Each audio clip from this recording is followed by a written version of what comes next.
Brought you by LIC। LIC से मिले बीमे की रकम ने ही मेरे नए काम की शुरुआत को मुमकिन बनाया। LIC हर पल आपके साथ।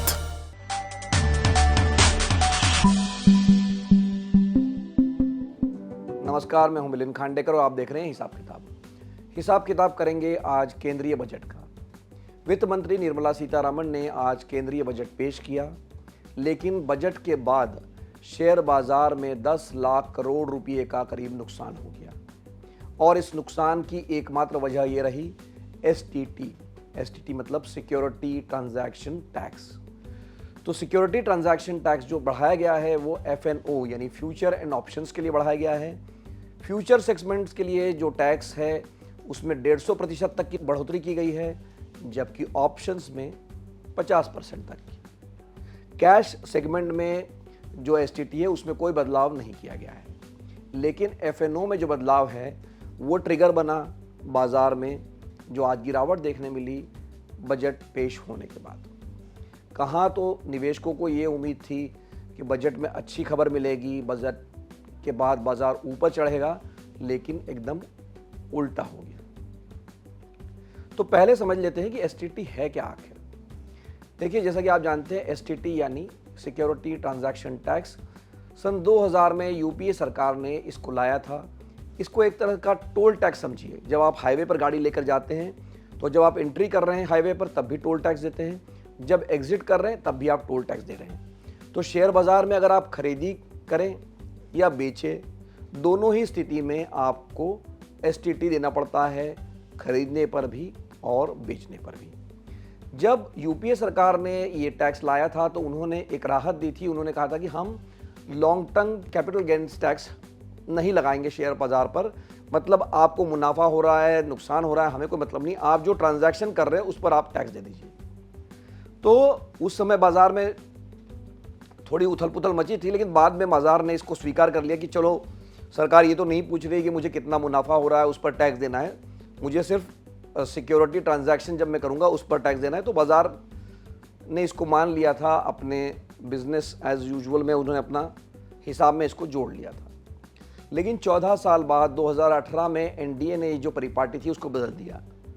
NDA सरकार ने, मोदी सरकार ने STT तो नहीं हटाया, लेकिन शेयरों पर LTCG मतलब long term capital gains tax लागू कर दिया 10% की दर से। उनका लॉजिक ये था कि जब बाकी एसेट क्लास पर हम long term capital gains tax ले रहे हैं तो शेयर बाजार को हम क्यों छोड़ दें।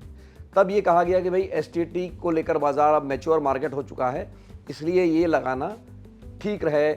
ये लॉजिक देकर सरकार ने LTCG लागू कर दिया था। तो 2024 में ये बढ़कर 12.5% हो गया।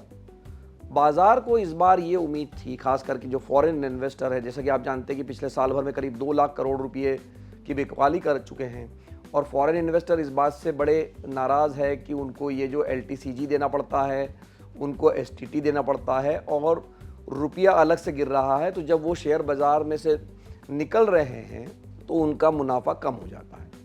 तो इसलिए उम्मीद ये की जा रही थी कि या तो STT में कोई राहत मिलेगी या LTCG में कोई राहत मिलेगी या दोनों में ही राहत मिल जाएगी। लेकिन ये जो उम्मीद थी बाज़ार की, इसके उल्टा हो गया। सरकार ने FNO सेगमेंट में STT बढ़ा दिया। अगर जहाँ का तहाँ भी रखते तब भी शायद बाज़ार इतना बुरा नहीं मानता, लेकिन चूंकि सरकार ने इसको बढ़ा दिया है, इसका परिणाम ये हुआ कि बाज़ार में बिकवाली हुई, 2% तक बाज़ार नीचे चला गया। इनकम टैक्स विभाग ने एक ट्वीट करके ये लॉजिक दिया है कि डेरिवेटिव सेगमेंट जो है उसमें काफ़ी स्पेकुलेशन हो रहा है, इसलिए ये टैक्स लगाया गया है। जो इनकम टैक्स विभाग की तरफ से बताया गया है, उनका ये कहना है कि देश की GDP से 500 गुना ज़्यादा ट्रेडिंग हो रही है FNO सेगमेंट में या डेरिवेटिव सेगमेंट में। तो उन्होंने आंकड़ा दिया है कि देश की GDP करीब 300 लाख करोड़ रुपया है, लेकिन जो डेरिवेटिव्स है उसमें जो ट्रेडिंग का टर्नओवर है साल भर का है वो 150 लाख करोड़ रुपया।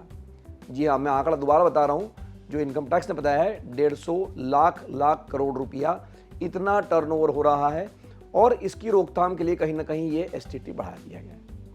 तो जैसा कि आप जानते हैं कि पिछले 2 साल से सरकार इस बात पर लगी हुई है कि जो FNO सेगमेंट है उसमें कसावट लाई जाए, उसको रोका जाए, क्योंकि सेबी की एक स्टडी ये कहती है कि 100 में से 90 जो निवेशक हैं वो एफएनओ सेगमेंट में घाटे में रहते हैं, लेकिन फिर भी वो इसमें ट्रेडिंग से बाज नहीं आते हैं। इसलिए लॉट साइज बढ़ाया गया, अलग अलग कदम उठाए गए। इसका परिणाम ये हुआ कि वॉल्यूम कुछ कम हुआ, लेकिन फिर भी 20-25% ही कम हुआ। तो सरकार को ये लगता है कि अब जब वो एसटीटी बढ़ा देगी तो उससे लोग और डिस्करेज होंगे, वो इस सेगमेंट में जाने से बचेंगे। अब ऐसा होगा या नहीं होगा ये तो समय बताएगा, क्योंकि जैसे मैंने कहा कि पिछले 2 साल से भी जो उपाय सरकार ने किए हैं उसका परिणाम मिला है, लेकिन ऐसा नहीं है कि लोगों ने एफएनओ में ट्रेडिंग करना या स्पेकुलेशन करना बंद कर दिया है। तो इसलिए सरकार ने ये सोचकर कि उस पर हम रोक लगाएंगे, ये टैक्स बढ़ाया है। लेकिन इसका असर जो है मार्केट पर उल्टा पड़ा है। और समीर अरोड़ा जैसे जो बड़े इन्वेस्टर हैं उन्होंने तो यहाँ तक कह दिया है कि ये जो सरकार ने एसटीटी लगा दिया है, हमें तो उम्मीद थी कि कोई राहत मिलेगी, हटा दिया जाएगा, लेकिन सरकार ने उल्टा बढ़ा दिया है। तो एक तरह से ये शेयर बाज़ार के लिए आउट ऑफ सिलेबस था। और उन्होंने ये कहा है समीर अरोड़ा ने कि हो सकता है कि आने वाले हफ्ते में, आने वाले दिनों में शेयर बाज़ार और नीचे जा सकता है, रुपया और 1-8% नीचे जा सकता है। तो कुल मिला के बजट से अगर बाज़ार की जो उम्मीदें थी वो कहीं ना कहीं धूमिल हुई है। और अब ये देखने वाली बात होगी कि बाज़ार को रिकवरी के लिए क्या सिग्नल आगे मिलता है, बाज़ार यहाँ से कैसे उबरता है, क्योंकि शॉर्ट टर्म में तो जो आउटलुक दिखाई दे रहा है वो नेगेटिव दिखाई दे रहा है। आखिर में एक वैधानिक चेतावनी मैं आपको दे दूं कि ये वीडियो मैंने जानकारी देने के लिए बनाया है। अगर आप निवेश करना चाहते हैं तो सेबी सर्टिफाइड इन्वेस्टर जो एडवाइज़र है, इन्वेस्टमेंट एडवाइज़र है, उनसे राय मशवरा ज़रूर कर लें। हिसाब किताब का ये अंग देखने के लिए आपका बहुत बहुत धन्यवाद। नमस्कार।